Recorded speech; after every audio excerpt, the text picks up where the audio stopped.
ওম অখণ্ড সংহিতা বা অখণ্ড মণ্ডলেশ্বর শ্রী শ্রী স্বামী স্বরূপানন্দ পরমহংসদেবের উপদেশবাণী ষষ্ঠ খণ্ড।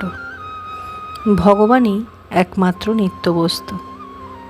শ্রী শ্রী বাবামণি বলিলেন, ভগবানই একমাত্র নিত্যবস্তু।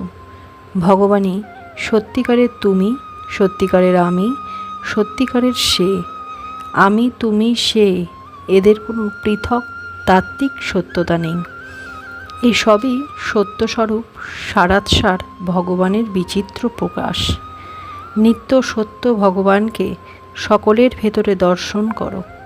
পুত্রকে কোলে নাও, দোষ কি? পুত্রের মধ্যে ভগবান যে আছেন দেখে নাও। স্বামীকে সোহাগ করতে দোষ কি? স্বামীর ভেতরে যে ভগবান আছে তা দেখে নাও।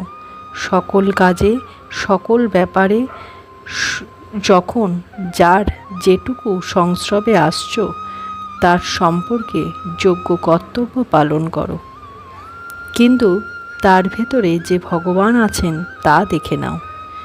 যখন একাকিনী থাকবে তখনও তোমার নিজের ভেতরে যে ভগবান আছে তা দেখে নাও। জেনে নাও ভগবানই একমাত্র নিত্যবস্তু এবং একমাত্র সত্য।